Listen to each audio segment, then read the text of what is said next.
I've been storytelling for about a year and a half. You see, where do stories come from? And a lot of them come from our lives. And I have collected up a whole lot of stories of things that happened to me. It's kind of like life's most embarrassing moments. And I go back to the second grade when I didn't raise my hand in time and had an accident. And I go back to the 8th grade when I got paddled for not kissing a girl. That's a story. Then there's one where I played tic-tac-toe with a chicken. That's an interesting story. But tonight, I haven't done too many work stories.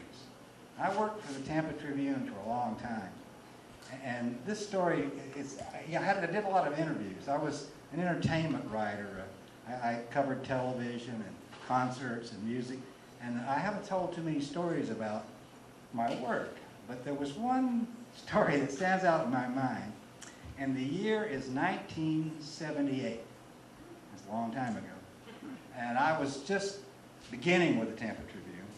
And I was getting these assignments, and I'm going to go to the Lakeland Civic Center on Saturday. I remember this because it was my birthday, May 21st, 1978. It was my birthday on Saturday, and I was going to have to work. I had two things to do that day. One, go to the Lakeland Civic Center and interview Dolly Parton. And then go over to a Dolly Parton look-alike contest and write about that. Now, that year in 1978, Dolly was kind of in the middle of her career. She hadn't made those movies yet. She hadn't done Steel Magnolias or 9 to 5. She was primarily known as a country singer and had been on the Porter Wagner show, a half-hour syndicated show. And she had some hit songs.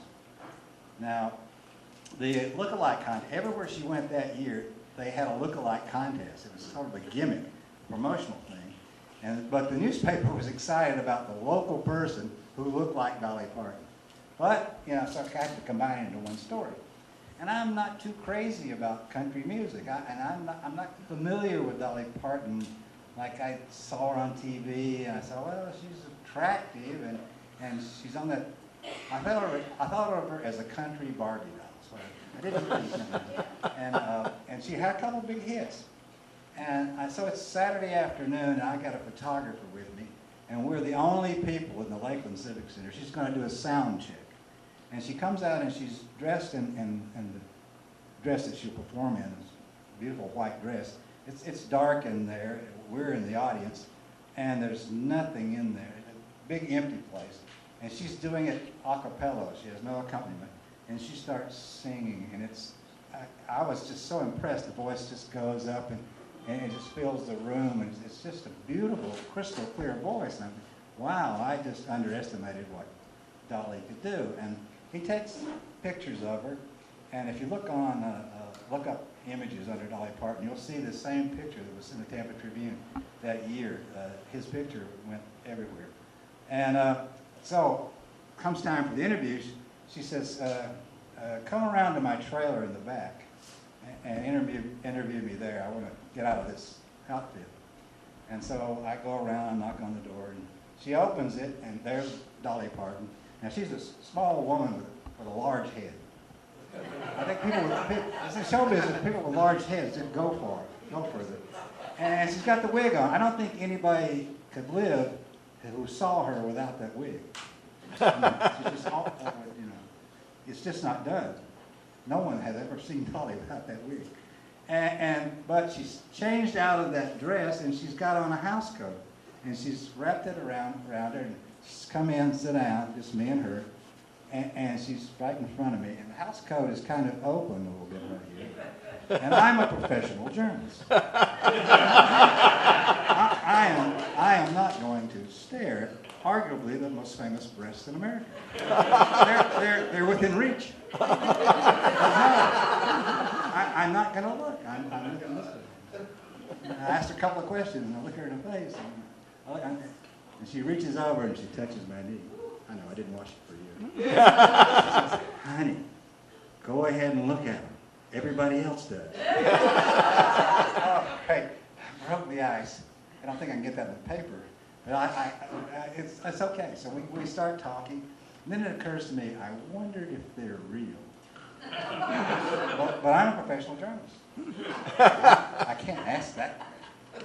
I mean, so I kind of, would you ever consider cosmetic surgery? She said, honey, if these things start sagging, I'm going to nip them, tuck them, or suck it up, whatever I have to do. And we just start laughing. We laugh, and I said, well, you know, Dolly, I have underestimated, you know, how disarming you are and how smart you are. And that's what I was thinking in my head. I said, okay, I don't think I get that in the paper either. But then I said, well, what about these look-alike contests? What do you think about that? She says, well, I don't know. I go to these things, and these women come out, and they got these huge boobs, and they got this hair wig, and got this awful makeup on. I said, God, do I look like that? I come back here and look in the mirror and said, well, maybe I do. I got that. And I thought, what I learned from that, because in all my stories I kind of learned something, was you just can't underestimate, you know. You just don't know a book by its cover. And from then on, I've always had admiration for Dolly. For that one time. Everybody says you can't find a bad thing about her. It was a great experience of all the interviews I've done. Thank you.